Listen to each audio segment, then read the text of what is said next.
I'm Deep Mahaman and you're watching the Redmen TV.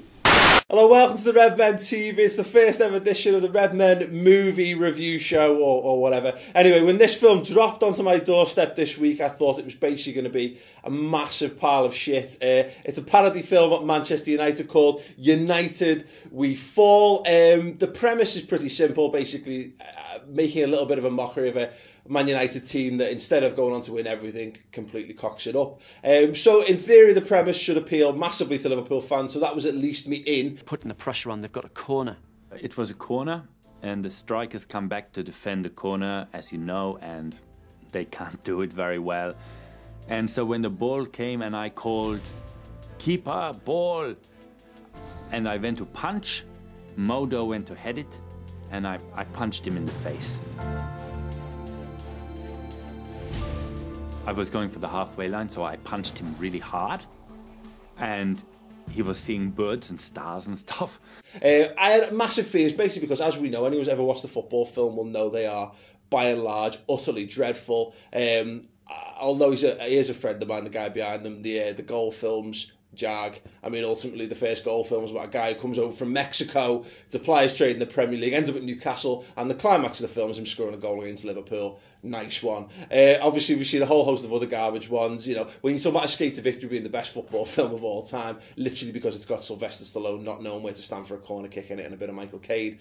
That is really not setting the bar very high. So I had very low expectations going into this film. But I have to say, having watched it, yeah, it's actually funny. Wasn't expecting it at all. I didn't know what to expect. Obviously, it's a mockumentary style film. He's a bit cranky because I just woke him up. So he's all right. He's happy to meet people, aren't you?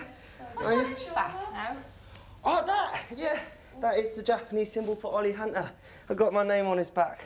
I must say it's the first time I've ever seen an infant inked like that. Yeah, he did not like the needle. Did he? You did not like the needle? No, I swear to God, he fucking cried the house down. It's a very tried and tested format. It's the kind of thing we've seen time and time again. But I was expecting it not to be delivered very well. I wasn't expecting great acting, and I was wrong on all those accounts.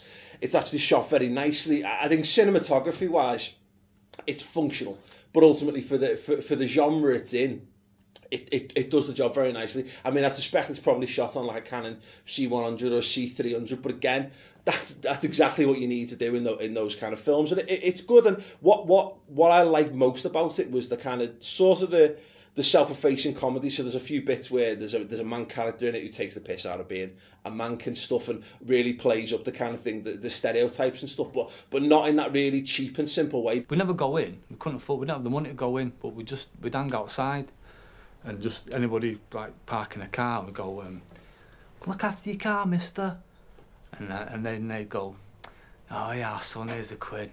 And then you go, no, I want a fucking £5. I'll read a line from the back of the box.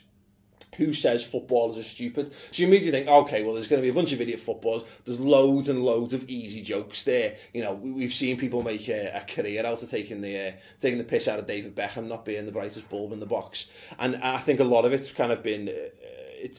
they've tread these boards a number of times and it's a bit bored. I was pleased to see how fresh a lot of the jokes were, a lot of the different angles on it, and yeah, they are a bit thick, but I like how horrible and how biting some of the characters are as well, and some of like the wit in it's really dark, really dripping. Danny, he says, okay, you get in this locker, you have got a chocolate bar, a magazine which is for tool station or something, you know, tools, and then goodbye, they lock it. And I think, right, they're going to leave me in the locker for 20 minutes or something. Yeah, we buried him. We buried Kurtz. And then I'm lying on my back, and people is chucking something on the roof of the box. Shunk, shunk, shunk. I'm thinking, Christ, they're burying me alive. Your fingers came out of the box, your little fingers, and we were there, we were just sort of like, fucking fingers in. And by 4 hours' time, I was running out of air. It's fucking brilliant. Yeah, I was expecting it to be rubbish. I was expecting it to be one of those like 90 minutes of just hardship sitting there watching it. It wasn't, and surprisingly enjoyable. And ultimately, like I say, a film that takes the piss out of Man United boss. I think it's one of those things, if a couple of pints I'd have probably been rolling around on the floor, but sat on my own watching it to actually get me to get some laughs out loud and a few giggles, I think it's actually done its job. So DVD's available in Tesco's, on Amazon, or for download from the iTunes store as well, so do get on it. It's decent, you know, if you're looking for a laugh, you're looking for a football film that's a little bit entertaining, that's better than 99% of any attempts to do that in the past, so definitely worth checking out. Anyway, I think someone's already stolen the line. This is Spinal Tap meets Football Focus. I was going to say this is the football equivalent of Spinal Tap, and that will do for me. The Football Focus bit is not a good reference at all, but there you go. It is. It's definitely got that definitely got that Spinal Tap vibe to it, and to put it in that company, it's not just because it's a mockumentary, it's because it is actually quite funny, much like Spinal Tap. Anyway, there you go. The film's available. Go and check it out. I'm Paul Machin for the Redmen TV movie review show. Ta-ra. Needs one of them to step up and like at least he was there in the right time. And Lovren wasn't shite either. No, he fucking went in like the right time, won a good few balls, and like I'm happy with it anyway. Big game, we needed to win that, like definitely to push on for fourth.